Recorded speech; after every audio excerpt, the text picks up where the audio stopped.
Olá, nossos queridos ouvintes da Rádio Marandé, os seguidores do nosso canal no YouTube. Hoje contamos com uma presença muitíssimo especial aqui no nosso bate-papo do canal, com a nossa querida Tamires Helena Chaves Pintos. Eu vou só dar um breve relato de quem é a Tamires, que depois ela vai explicar melhor durante o nosso bate-papo. Tamires Helena Chaves Pintos, engenheira bioquímica e licenciada também em matemática, unindo o rigor científico à paixão pela cervejaria artesanal. Nós vamos falar um pouco disso também, Tamires. Bem legal isso aqui. Idealizadora e gestora da Confraria Afro, um espaço de resistência e aquilombamento em Jaguarão. Faz parte da diretoria do coletivo Rosas Negras. E hoje a gente vai falar aqui também sobre saúde mental da população negra, letramento racial e tantos outros assuntos que irão surgir no decorrer do bate-papo. Então eu queria, Tamires, em primeiro lugar, te agradecer muitíssimo pela presença aqui conosco hoje. E é uma conversa que já está agendada há bastante tempo, Sim. Até que conseguimos fechar as datas. Sim. E é contigo, Tamires. Aí, de repente, a gente pode começar pela cerveja artesanal, no caso que tu és bioquímica, né? Então, muita gente não conhece, não sabe do teu trabalho também, que além de professora, tu faz esse trabalho. Sim. Foi a minha primeira empreitada no ramo do empreendimento, vamos dizer assim. Logo depois da minha formação, da minha conclusão do meu curso de engenharia, na qual dentro do curso eu tive o prazer de conseguir. Estava incluído dentro das disciplinas a parte de fermentação, então a gente teve essa prática no laboratório, foi muito importante, né? A gente poder ter a visão do que é fermentar, né? É um processo vivo. Então a engenharia bioquímica ela visava e ela visa isso, tu otimizar processos biológicos. Então a fermentação é um processo biológico e ali eu achei, né? Como a gente já, né, por bem ou mal, a bebida está inclusa nas nossas vidas, né? E a cerveja, ali eu consegui conhecer como é que se iniciava esse processo. E logo depois da conclusão do curso, né, eu adentrei algumas outras áreas, alguns outros projetos, mas um deles foi tentar colocar em prática o que era ser engenheira e tentar empreender, porque foi um pouco desafiador na conclusão do curso ali, que é um meio privado, as empresas, né? Então tu acaba tendo que, né, te submeter a uma dessas empresas te escolher. Então foi para mim, eu lancei currículos em vários lugares e nisso eu também falei assim, tá, mas como agora também estava pensando em outras coisas, quem sabe, mestrado, mas eu pensei, como viver disso? Como viver de engenharia bioquímica? E nisso eu estava também meio assim, cerveja artesanal. E eu comecei como eu sabia um pouco, comecei a pesquisar os equipamentos, né, por conta e como é que eu iria fazer, o que eu precisava. E comecei a comprar de a pouco e fiz a primeira. Então aí foi várias tentativas, erros, acertos, vários tipos. Cervejas que viravam champanhe, a minha mãe provando, meus familiares, então teve vários momentos. Eu comecei em 2017. A produção. Então, a primeira vez mesmo que isso eu já tinha tentado um pouco, mas eu comecei mesmo a dizer, agora já sei, né, tu aprendeu um pouco, vendo na graduação uma coisa, mas tu realmente botar em prática todas as etapas, né, cuidar do processo biológico, a parte também de todo o processo de cuidado ali, né, porque é uma bebida, então tem toda a parte realmente de um cuidado de laboratório, assim, então são várias coisas que a gente vai realmente colocando em prática e aí foi interessante hoje é a Cacau Beer, né? E eu produzo a principal é uma Golden Pale Ale, que eu digo que é um malte belga. O que eu tento, quando eu falo isso, A gente vai barateando às vezes um pouco o material para poder deixar a cerveja mais acessível, mas a minha é um processo, uma cerveja artesanal caseira que a gente fala que é um chopp na garrafa. Então é um malte que ele tem um corpo mais presente, é um malte que dá toda uma estrutura para cerveja, e muitas das reclamações que as mulheres me traziam que a chopp é forte, né? Que não era palatável, assim, sempre uma coisa mais masculina. E eu queria trazer essa questão de poder todo mundo provar uma cerveja de qualidade, um malte, né, de uma qualidade boa, um lúpulo. E eu acho que eu consigo, todas as mulheres realmente sim, sempre falam, não, esse chopp não é forte. Então é realmente nessa questão, dá pra tu fazer fraquinho, né, fraquinho na questão do não ser pesado no gosto, dá pra fazer mais encorpado, dá pra fazer mais leve. Então é isso, aí nisso eu construí a receita, eu acho que me sinto feliz, assim, em dizer legal. que o pessoal gosta e consigo manter ela, pelo menos, né? Tem outras que eu já fiz, mas essa é a que eu mantenho e quando produzo ela e vendo ela. Perfeito. Tamires, tu também é licenciada em matemática, tu está atuando no magistério também, né? Hoje eu estou contratada pelo Estado até. Mas na área de bioquímica ou de matemática? Não, de matemática mesmo, né? Como na engenharia bioquímica ela é bacharel. Então... A licenciatura. Aí a licenciatura, aí eu fiz a licenciatura em matemática, pelas cadeiras que eu tinha, eu poderia até fazer física, mas aí eu optei por fazer matemática, mas as cadeiras da engenharia que me deixaram apta a poder escolher as exatas, e aí me faltou mais a questão da didática mesmo, né? Então aí a licenciatura, ela complementa, e hoje eu sou professora de matemática. Muito bem. Vamos falar um pouquinho da Confraria Afro, explicar para as pessoas que nos assistem, assim, debulhar um pouco do que está acontecendo na cidade, que eu acho que nunca teve acontecendo tanta coisa ao mesmo tempo, né? Sim. Principalmente no que se trata da questão da negritude, né? Sim. Do preto, da conquista dos seus espaços. E eu queria que tu começasse pela Confraria, falar para nós, o endereço ali na Avenida Soares. Eu já tive a oportunidade, aliás, para mim, cada vez que eu vou lá, um grande aprendizado que a gente, nos debates que acontecem ali, um grande aprendizado para todo mundo que tem a oportunidade de participar de alguma roda lá, de conversa. E eu, assim que vocês puderem, tiverem a oportunidade, vale a pena conhecer, que umas discussões muito saborosas, muito leves, mas porém, ao mesmo tempo, profundas da maneira como é tratada a causa. Então, gostaria que tu falasse um pouco para nós da Confraria e da tua atuação dentro da Confraria. A Confraria, ela nasceu de uma necessidade, assim, da gente também empreender. Então, a Confraria foi a construção material do espaço onde eu pudesse divulgar minha cerveja, primeiramente, num primeiro momento, fui pensando assim, a um lugar onde eu pudesse empreender, porque eu vi que, além só de fazer, tem toda a parte do e-commerce, então tinha toda uma questão. E a questão de ser negra nunca, né, a gente não consegue desvincular, né, Claro. ser negro. Então, em vários momentos, assim, as pessoas provavam a cerveja, tem várias histórias, quando descobriam que era eu, assim, ficavam perplexas, assim. Como que poderia uma mulher negra ainda fazer cerveja? Então, ainda tu vê um racismo, né? Intrínseco. Sim, velado e muito bem mascarado, mas as pessoas ainda, né, reproduzem bastante. Então, eu vi que ainda em alguns momentos era barrada, então como é que eu também conseguiria quebrar essa barreira?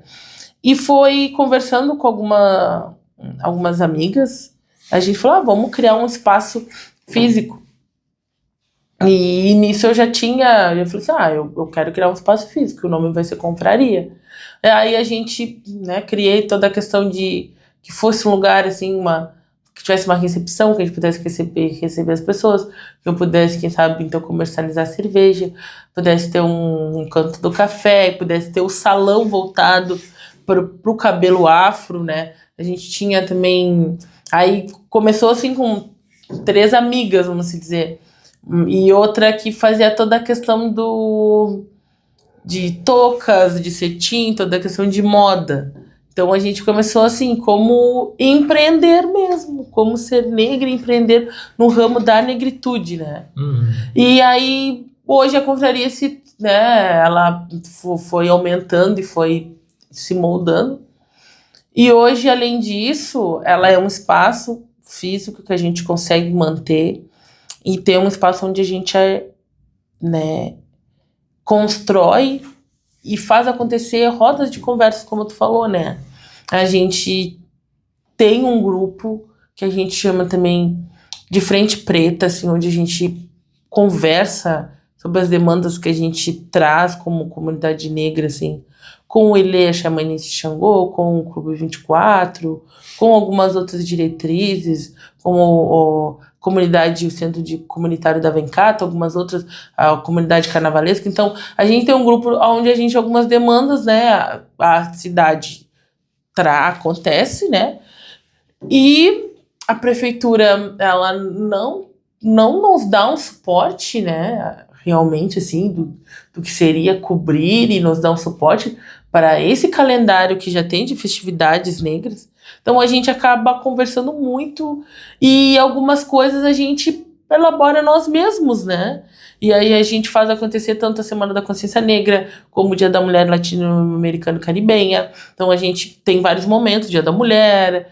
Então a gente acaba elaborando oficinas e hoje em conjunto a confraria, o espaço, ele divide morada com o coletivo Rosas Negras, né? Que nasce, ele vai fazer 3 anos, a confraria já vai fazer 6 anos. Então, em outro momento, se viu a necessidade de a gente fazer a conversa de livros, de filósofos negros, e aí também, tudo hoje que acontece na confraria é também parceria com o coletivo, nesse quesito assim, de conversas, Trabalham oficinas, né? Então, a gente teve agora, início do ano letivo do coletivo Rosas Negras, a gente teve uma oficina com uma professora doutora e que ela estuda o racismo, as relações étnicas, ela veio lá do Amapá. Então, a gente conseguiu, né, com que os professores que compõem o quadro do município, né, que se identificam como pessoas negras também, para poder construir esse letramento racial, né? O que seria, assim, Tamires, a questão de se apropriar da cultura? O letramento racial é o que te dá suporte para poder lutar contra o racismo, poderíamos dizer. Tu identificar o racismo, né, realmente, tu saber que, aqui nesse ambiente o que aconteceu agora é um racismo estrutural, né? Aqui agora nesse momento essas palavras que estão sendo ditas, né, enegrecendo, né, algumas outras denegrindo, né, são palavras racistas. Então, como tu identificar, como tu lutar, porque realmente em momentos quando a gente está conversando, a gente nós falamos assim, eu fiquei parada, perplexa, eu fiquei em choque. Porque até a questão de como reagir, né, a um ato racista. Muitas vezes a gente fica sem reação, a gente não sabe o que falar. Porque também como rebater uma atitude que às vezes a pessoa tá... Que às vezes, e a maioria, é na tua cara, né? Como tu rebate, como tu coloca realmente essa pessoa no lugar dela sem estar realmente... não, você tá alterada, né? Que muitas vezes... Então, realmente é uma luta, né? Como lutar... Qual seria a forma adequada para fazer o debate? De intervir, né, nessa situação. Então, é isso, o letramento traz essa questão, assim, a gente é negro, mas em vários momentos, né, tem um livro da Neuza Souza, Tornar-se Negro. Então, tem tem várias pessoas, às vezes estão em um relacionamento interracial também, né? E é normal. E como, às vezes, essas relações atravessam as pessoas, atravessam o meio, atravessam tudo. Então, como também agir, ficar tranquilo e se sentir segura e poder agir normalmente, poder também ensinar, quem sabe, seu parceiro, parceira, né? Então, a gente também, nós, enquanto grupo, a gente conversa também muito sobre todos esses atravessamentos que a gente fala do dia a dia, assim, que é o letramento racial mesmo. E o mundo de hoje está terrível, né? Por exemplo, a gente vê nos Estados Unidos, por exemplo, a Ku Klux Klan é legal e é uma entidade com personalidade jurídica, inclusive, né? É de abismar, né? Realmente, assim... E tem uns ensaios aqui no Brasil, infelizmente, né? Em vários lugares, no próprio Rio Grande do Sul, o extremo sul nosso, que tem uns ensaios, assim, de... Muitos ensaios. E a perplexidade que a gente vê, assim, é como a naturalidade mesmo que eles falam, que eles agem, né? Como, imagina, tu vai querer ser ferido. Não, mas ferir outra pessoa de... Não, é umas desculpas, uns julgamentos que não cabe, né? Que não cabe, que nada justifica nenhum ato desses. Então, não tem, realmente, aí a gente fica, não tem conversa. Que conversa é essa que tu acha que tu pode fazer uma pessoa ou outra ser submissa, sendo que pra ti não serve, mas pra aquela pessoa serve? Como? E tu falasse antes, quando estavas ainda falando da tua área de bioquímica, a questão do racismo estrutural, tu deu alguns exemplos, né? Mas é difícil, assim, a gente opinar não estando na pele do negro, Sim. né? Eu considero, não sei se tu comunga com o mesmo pensamento, o racismo velado, embora ele não seja violento entre aspas, né? Violento de machucar alguém, Sim. Ele também machuca muito, porque o olhar... Quando a pessoa entra em algum lugar, aquele olhar de cima a baixo, assim, que está escrito na testa, aqui não é teu lugar, o que você está fazendo aqui, né? E é o pior deles todos, porque eu acho um absurdo ter que ter uma lei que se obrigue a respeitar o indígena, o negro, o homossexual, não agredir, não matar. Sim. E a gente vive um momento terrível, né, de feminicídio que... Os especialistas que sempre teve, que agora está sendo divulgado, né? Mas o mundo está maluco, né? Está doente, né? A impressão que a gente tem é essa. A impressão que a gente tem é essa. O mundo adoeceu. Que adoeceu, que tu está tudo louco, que tu te perdeu. Perdeu Tá no último vagão da história e aprontando. Dá para os aliens levar. Não, eu não, né? Que a gente acabou falando várias coisas. Mas... o racismo, esse velado, realmente, assim, ele é cotidiano, né? Então, eu fui pra faculdade e a gente sempre conversa no coletivo, a gente traz várias coisas. E nisso, eu me lembro até hoje, assim, são vários momentos, né? A gente tava com um grupo de colegas, né? E eles todos, assim...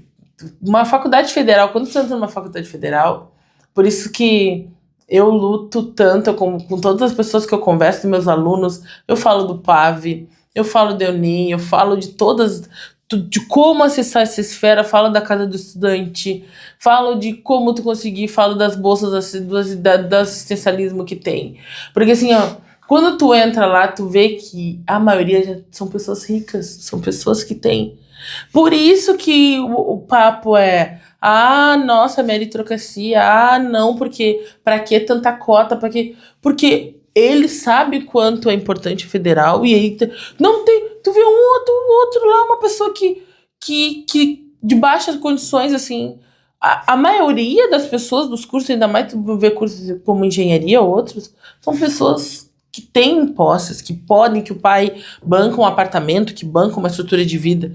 Então, quando tu entra lá que tu vê esse abismo, tu começa a te dar conta, né?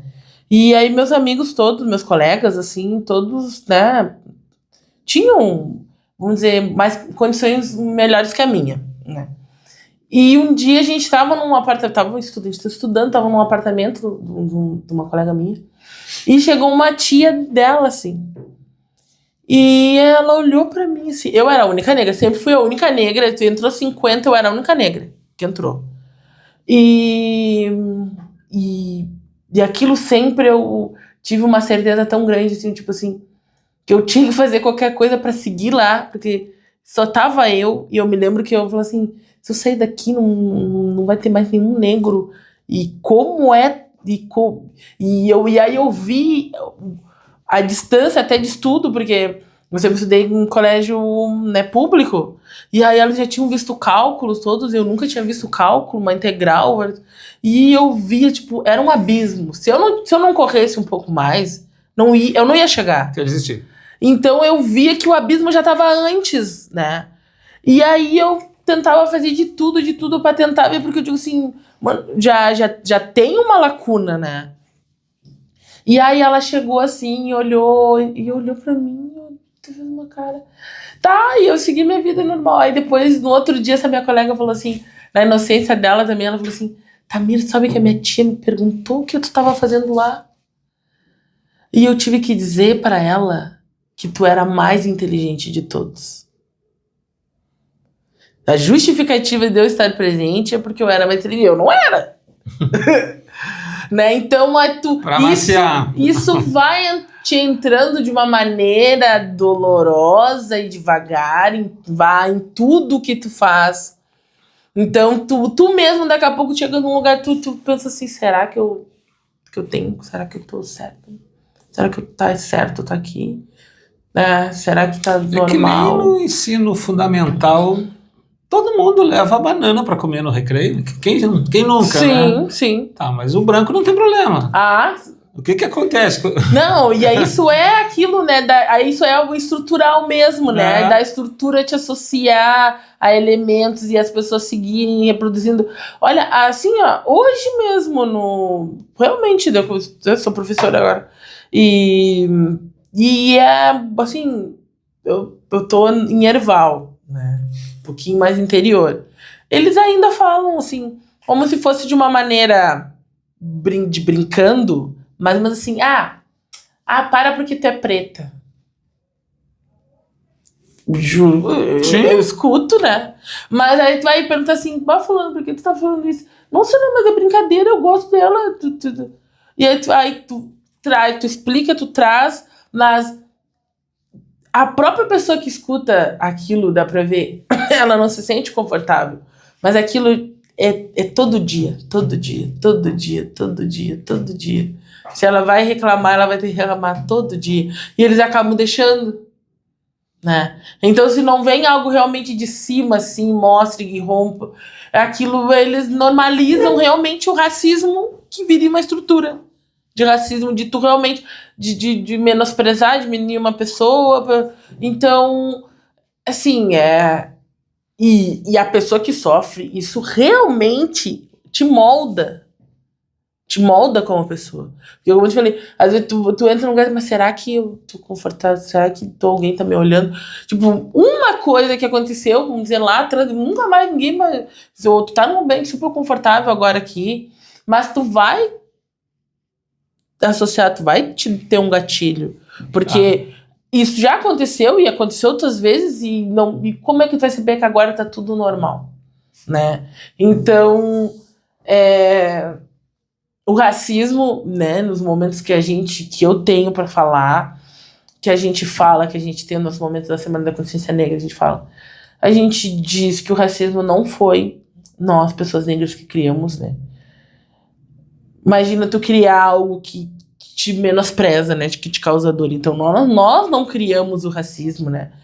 Mas nós lutamos contra e nós precisamos que as pessoas não negras, né, também lutem contra isso e sejam conscientes e ajudem, porque é algo que realmente causa rompimentos, causa interferência no teu modo de pensar, no teu modo de agir, no teu modo de te ver no futuro. Sempre com o freio de mão puxado.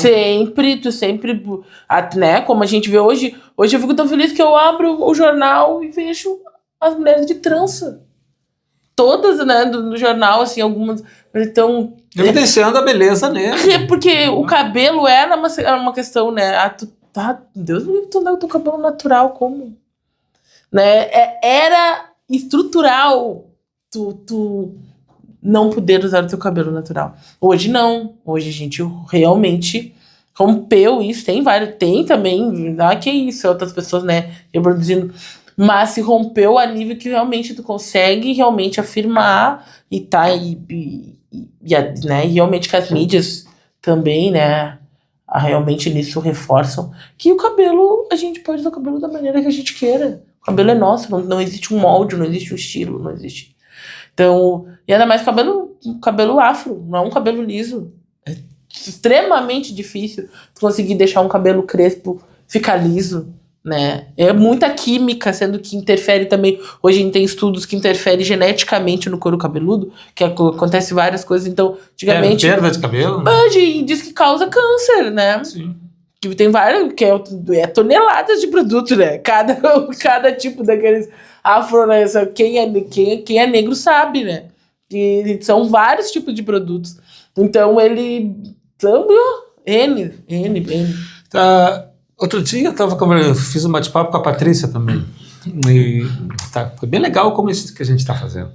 E uma vez a gente está numa roda e sempre tem aquele que tenta desconstituir, por exemplo. Bom, a Tamires foi e venceu, mas não dá para a gente pegar as exceções, né, para dizer que é regra. Não é regra. Sim. Por exemplo, outro dia que teve uma roda de conversa na confraria, que veio uma amiga tua que é médica. Sim, né? da amiga, uma conhecida da minha irmã, sim, isso mesmo, conhecida. E ela transcreveu já veio outras maneiras. Muito parecido com o que tu está dizendo na engenharia química.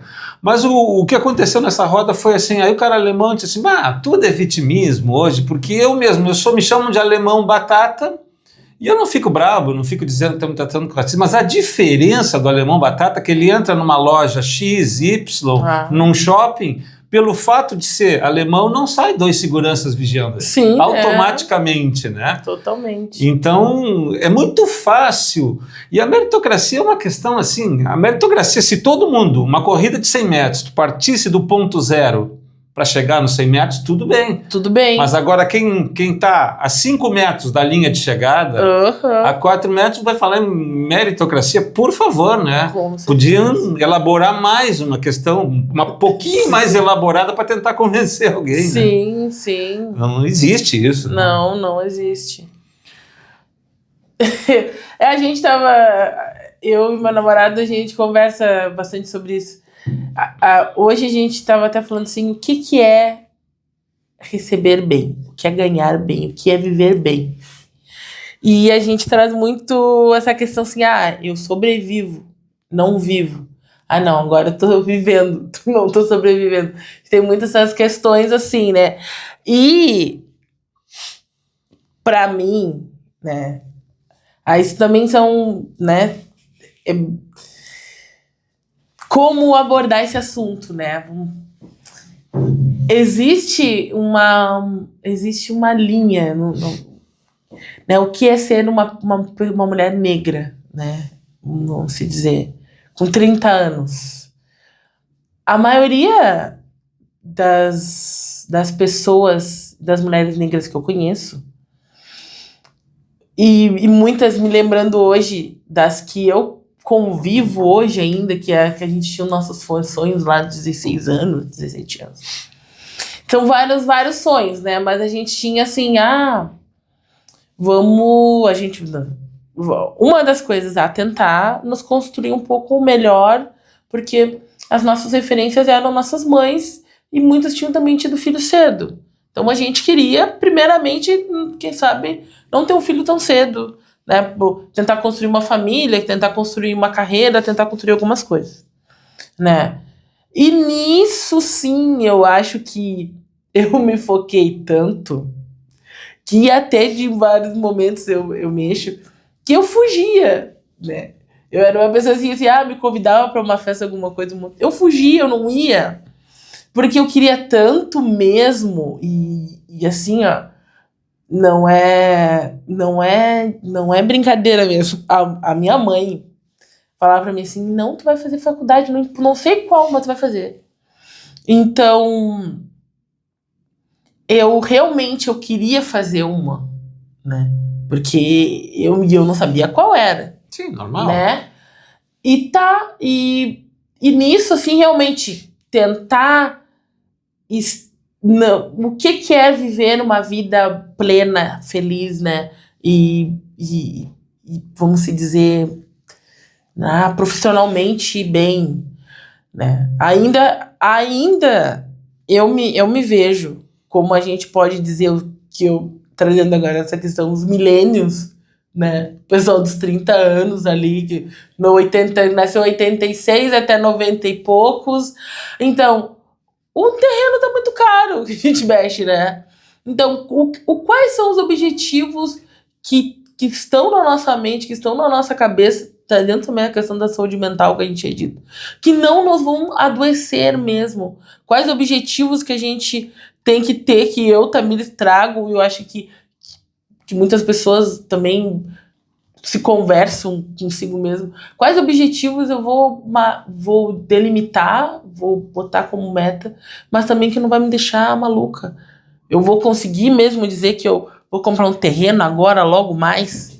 Ou o que eu tenho que fazer? Eu tenho que pensar, quando vier construir uma carreira, construir um empreendimento, comprar alguma coisa, entrar, como a gente fala, até num consórcio. Tem várias coisas que a gente acho que constrói uma pessoa de 30 anos, que é até a questão como se administrar, como chegar nessa era hoje, agora, pós-pandemia também, loucura, e não se comparar com os outros, e ainda tentar dizer que não, sou bem-sucedido ou não sei, né? Tem uma máxima do Nietzsche, né, que nós somos vários, né? Cada um de nós, a gente um dia está de um jeito, outro dia está de outro. Com quem será que tu está conversando hoje? Sim. Qual é o meu eu, o teu eu? Sim. É uma viagem filosófica, né? Sim. Mas o que acontece hoje, como a gente falava antes? O mundo parece que está mais adoecido do que... É um processo, a gente ainda está dentro do processo evolutivo, né? Eu não tenho certeza se um dia a humanidade poderá... porque progresso não quer dizer evolução, né? Olha o tamanho do míssil que está caindo na pessoa das pessoas. Isso é progresso, é tecnologia pura. Mas da onde é evolução não dá para chamar, né? Aí são vários. São diferentes coisas. Mas esse processo hoje da humanidade estar perdida, não sabe para que lado vai, para que lado vem, o que está certo, o que é mentira, o que é fake news, o que é verdade, né? Então, está um imbróglio, né? Um imbróglio completamente nunca visto antes com o advento das tecnologias, das redes sociais, essa coisa toda. Então, ele virou um geleão, né? Uma coisa que fica difícil fazer um debate mais sério de qualquer coisa, né? Porque as pessoas estão confundindo o que é ter opinião e o que é se mover com um sentimento a respeito de uma coisa. Sim. Então, opinião é uma coisa, dados, né, análise e um estudo em cima de algo, né? E aí sim tu tirar conclusões a partir de dados, são outras coisas, né? Exato. Não é opinião, né? E hoje tá virado assim que tu observa hoje na rede social, eu nunca tinha visto tantas pessoas especialistas em geopolítica. Está acontecendo guerra aqui e ali, mas falam com uma propriedade que... Mas são especialistas em tudo, né? Tudo. Especialistas em generalidades. Em tudo, né? São todos especialistas em tudo. Então, como ter saúde mental nessa era de hoje, sei lá, né? Como não se comparar, como ficar bem, como tentar realmente... traçar o que é melhor para si, né? Ninguém igual a ninguém saiu da mesma linha igual ao outro, né? Então, como? Aí, acho que é muito isso. Eu tenho muito isso, assim, essas conversas. Eu vou num psicólogo também, eu acho que isso é muito importante, né? Realmente é muito importante a gente poder saber até que limite o que é ansiedade, o que é depressão, o que me causa alguns gatilhos, o que já me causou, o que construiu isso em mim, que também o racismo né, ele vai gerando várias coisas, então... Mas não só isso, né? Viver, né? Então, é isso. Mas é uma luta que ela é inglória, mas necessária, né? Principalmente pelo respeito, porque em maior ou menor grau, todos nós temos algum preconceito, né? Sim. O problema é o que tu faz com esse preconceito, Assim, né? todo mundo. Porque é um processo de desconstrução, né? A gente contar piada de homossexual, piada de negro, é um processo de desconstrução, saber que a gente não está lidando com... Porque o humor está na falha, todo humor ele vem em cima de alguma falha, e ser humano não é uma falha. Sim. Então o humor tem que ser feito para outras coisas, o respeito ao ser humano, né? Então realmente é um processo delicado, né? Que imagino na sala de aula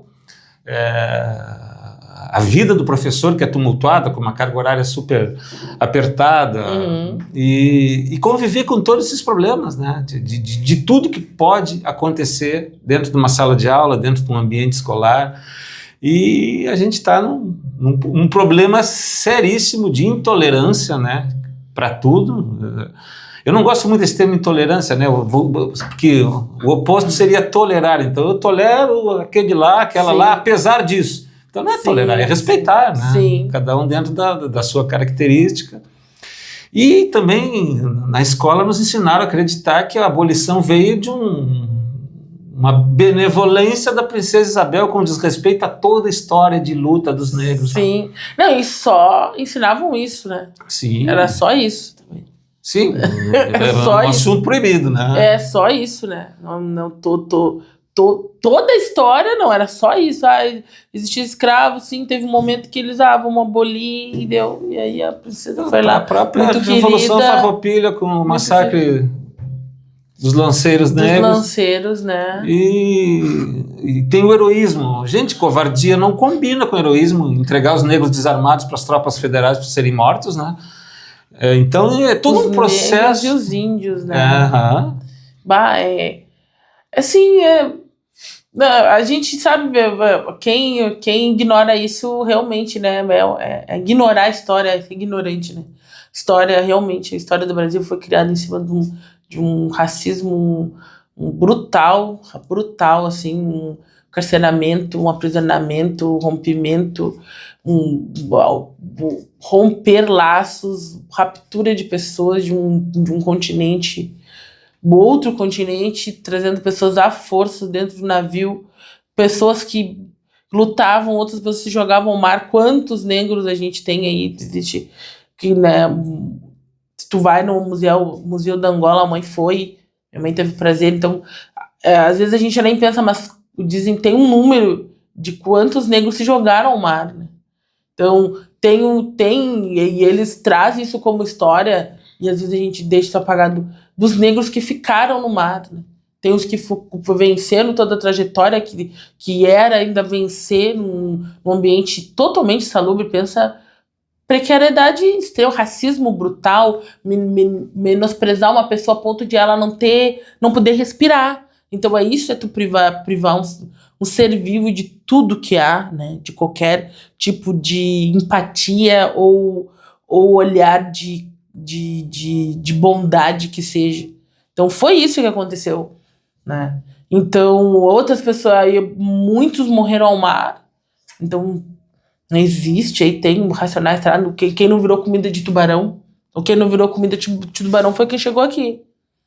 Então é de uma maldade, de que não existe palavras, né? Então eu também agora peguei um livro de uma conhecida, que é pós-doutora, a Juliana, até aqui na Unipampa, sobre manuscritos de Jaguarão, né? Um livro que foi pedido a pedido do Carlos Barbosa, de 1912, o livro, e narra, são historiadores de 1912 que narram, escrevem o surgimento de Jaguarão, com os dados que foram perdidos, mas eles ali... E aí fala o nome dos índios, dos caciques. né, cacique Cepé e outro cacique, que eles tentaram dialogar com a Espanha e Portugal estavam brigando, e eles estavam dizendo assim, nossas terras somos nossas terras não somos nossas. E eles, e aí diz ali, com o bravo das suas vozes, não sei o que, eles, aí os outros, aí Espanha e Portugal se retiraram, quando eles voltaram e mataram todos. Então, é de uma construção de realmente de rompimento, de matar, de dominar, de aprisionar, de qualquer outra cultura que fosse um pouquinho que eles achavam inferior de dominação completa, né? E a verdade é que tudo que os europeus construíram, não somente no Brasil, nas Américas Sim. como um todo, foi em terras roubadas de indígenas, com mão de obra escravizada. Essa é a realidade. E aí como, vamos dizer, né? E aí, imagina, isso tá nos livros, isso tá... Hoje em dia a gente pode estar... hoje tá na internet, tu abre o YouTube, tu vê um vídeo muito bem explicado também. E as pessoas ainda têm a disfarce de não existe racismo. Ou diminuir o que acontece realmente, né, todos os dias. Salamanca, na Espanha, tem uma procissão, um período de Semana Santa, que tem, acho que é Salamanca, sim, mas é na Espanha, é uma via sacra, no período da Páscoa, que são tamanhos humanos, toda de prata. E essa prata é toda de Potosí, aqui da Bolívia. Eles desmancharam as montanhas e levaram toda a prata. Aí quer dizer, lá é bonito, não dá nem para comparar com aqui, mas como é que vai comparar? Não tem como comparar. Se eles pegaram tudo que tinha aqui. Então, é um processo terrível e não dá mais para tapar o sol com a peneira. Não, né? Não é questão de ter ódio, não é questão de brigar, é construir o respeito, a construção. Sim. Por exemplo, às vezes a gente está assistindo um jogo de futebol, e daqui a pouco alguém começa a fazer aquele pulo de gorila para atacar um jogador. Né? Aí olha lá, agora ele vai se vitimizar, pá. Mas, gente, a conclusão que eu chego é que o racista ele é um fracassado, não necessariamente que seja pobre financeiramente, ele é um fracassado na vida. Porque se aquele momento de atacar a cor, porque tem mais melanina, né? Aquilo faz ele se sentir bem é uma pessoa fracassada, só pode. Com certeza. Ele não está de bem com a vida. Alguém que, para me sentir bem, eu tenho que criticar alguém pela cor, como um ódio, né? Sim. Ele é um fracassado, não tenho dúvida disso, né? Eu acho que, né, tem que existir punições para poder ver se essas pessoas, né, o que mais vai ferir, porque ali dá para ver que ser repreendido, algumas vezes não dão bola. Então, o que vai ferir? Quem sabe no bolso? Quem sabe o que vai acontecer? Porque eu abordei isso em aula, né? Bullying, né? Bullying, né? Sempre acontece. Então, não sei o que eles falaram de gordo, de gorda. E eu peguei e olhei para os meus alunos e falei assim... pessoal, é complicado, porque assim, o preconceito, né, pra mim, e bem que tu falou, e isso eu já falei várias vezes, né, a pessoa que pratica o bullying é uma pessoa que ela tá tentando usar algo de outra pessoa para tentar se maximizar, para tentar se achar, para tentar se aparecer. Então isso diz muito mais sobre aquela pessoa do que sobre si, né? Uhum. Então a pessoa tá tentando usar algo que possa te ferir, que seja, né, que é algo particular teu, para poder tentar se achar poderoso, né? Então aí eu falo de uma maneira séria, a gente conversa. E sempre vai ter, porque é um modo das pessoas querem, às vezes, chamarem atenção, principalmente dos adolescentes, né? E é algo que a gente sempre tem que estar conversando, porque é isso. O racismo, ele é algo que diminui a pessoa, o ser humano, a um animal, ou a nada. Isso é muito mais grave, vamos dizer assim. Mas o preconceito, ele está em tudo, né? Então, as pessoas são preconceituosas, né, pela sua construção em si, como tu estava falando, a gente, né, tem dialeto, tem atitudes preconceituosas, a gente tem que estar se policiando porque a gente o reproduz mesmo, né? Então isso de gordofobia, de outras coisas, a gente sempre conversa e é isso, né? As pessoas sempre vão tentar achar algo para tentar te atingir. Então, como trabalhar essa parte da empatia também, que aí não é só o professor, e o professor não teria que fazer isso, né? Mas a gente acaba tendo que fazer, mas a família, como tu olhar para o outro com mais carinho, olhar normal, olhar sem tentar ofender, olhar de uma maneira amigável, né? Só. Esse movimento, né? A tônica hoje é a gente ligar a televisão e esperar qual é o próximo feminicídio, né? Ai, que horror. Aí entra a questão, por exemplo, da mulher negra também, né? Discriminada 2 vezes, né? Sim. Por ser negra e por ser mulher. E o movimento Red Pill, esse que tem um maluco lá, europeu, que está radicado nos Estados Unidos, o cara tem mais de 20 milhões de seguidores no Instagram. Sim. Para mim, essa questão de disseminar o ódio contra a mulher é a única maneira que eles têm para, sei lá, afogar sua insignificância no meio dele, né? No gueto onde ele faz parte, porque não tem o menor cabimento, né? É um absurdo. Olha, não, assim, realmente, acaba que eu tento, né, não entrar tanto nessa, não absorver conteúdos desse tipo no Instagram, porque senão depois vai ficar só isso. Eu realmente tento não consumir.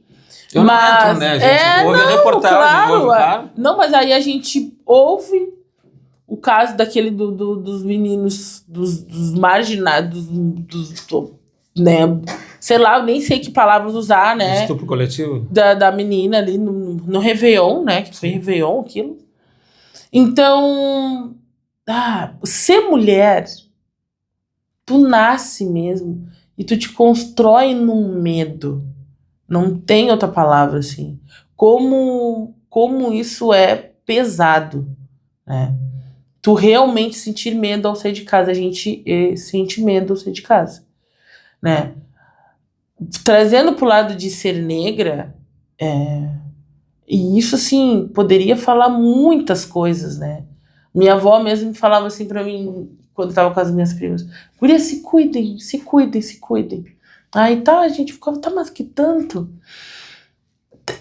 Só depois que tu vai vendo, assim, no dia a dia, no tratar, no escutar outras pessoas falando, que tu sabe que tu sendo mulher negra, se algo acontecer contigo, já é mulher. Se algo acontecer, tu vai ser julgada. E vamos dizer, antigamente, né? Vamos dizer, lá nos meus 15 anos, que a gente tá se construindo como mulher, né? Saindo ali de uma adolescência, querendo, né, sair, querendo, né, realmente ali, né, gostando de alguém, querendo. Então, como tu vai confiar numa pessoa? Aí tu começa a escutar esses tipo, tem que te cuidar, te cuidar. Tu começa a ver que mulher, já se acontecesse algo, mas será porque ela andou de tal maneira? Será que porque ela não se colocou de tal jeito? Será que... Também andar de minissaia, né? Mas meia-noite tá pedindo, né? Por que será que ela pediu isso? E aí depois ainda tu começa a te dar conta que se tu é negra ainda, mais tu vai ser julgada. Porque tu era negra simplesmente por tu ser negra. Porque a mulher negra está num lugar sexual. Ela está num lugar de ser usada sexualmente. Então, isso é o racismo estrutural. Estruturalmente criado para mulheres negras que não tinham escolha nenhuma, escravas, usada como escravas sexuais. Então, não é uma opção tua, é um racismo estruturalmente criado para ti. Então não é que a gente teve escolha ou que foi escolhido, não. Foi totalmente criado uma estrutura racista, sexista, de estupro das mulheres negras. Então, quando tu começa a analisar a situação, tu vê que tu foi inserida nesse lugar. E esse lugar já está criado. Como tu vai sair de um lugar que já é criado para você? Você só nasceu. Então, tu tenta fugir do que esse lugar te coloca. De medo, de violência, que uma mulher negra pode estar em qualquer patamar rica, linda, maravilhosa da igreja, pode acontecer com ela, independente da posição que ela tiver, né? Então, a gente tem... Aí tem o livro da Angela Davis, Mulher, Gênero e Classe. Aí tem a interdisciplinaridade, eu gostei desse nome sempre, que a Lélia Gonzalez traz em Primaveras para Rosa Negra, que ela cria, que ela faz outra união, que a mulher negra, ela atravessa essas duas coisas. Ela é preta e ela é pobre, né? Então, aí existe a sororidade, que a gente fala entre as mulheres, que é o ato da gente, né, se olhar com mais carinho, se cuidar, e tem a dororidade também, que agora me fugiu o nome de uma outra pesquisadora que queria que esse olhar ainda entre as mulheres negras. Sororidade vem de soror, né? É grega, né? Como frater. Isso mesmo. É. Então... Ai, agora a gente ia falando tudo coisa. Mas é isso, assim, né? Ser mulher negra hoje... E aí a gente fala do feminicídio, aí tu olha, tu liga a TV, é todo dia é todo dia mesmo. A gente fala assim, será que é uma doença? Será que os homens estão pegando? É um vírus? E aí tu fica pensando, será que é um vírus? Não é um vírus, tá? A gente, né, porque não é um vírus, a gente sabemos que não, né, como tu falou. Será que agora realmente só porque agora tá cada vez mais a gente conseguindo dimensionar, ter uma dimensão realmente plena disso tudo, né? Ou será... Ontem eu tava pensando assim, esses homens, existe um estudo de que faixa etária, não importa a faixa etária? Existe qualquer um. É os milênios, os anteriores. Não tem nada que justifique, né? O que é esse sentimento de posse, de que eles estão se sentindo tão pequenos assim, a ponto de não aguentar que uma pessoa se separe dela? Sabe? E essa questão... E eles se sentem tão poderosos, porque então deixa a pessoa embora. Porque tu não é tão poderoso assim, por que tu não arranja outro então, sei lá? E o não respeitar o não, né? É uma outra coisa absurda, que a mulher tem que estar à disposição.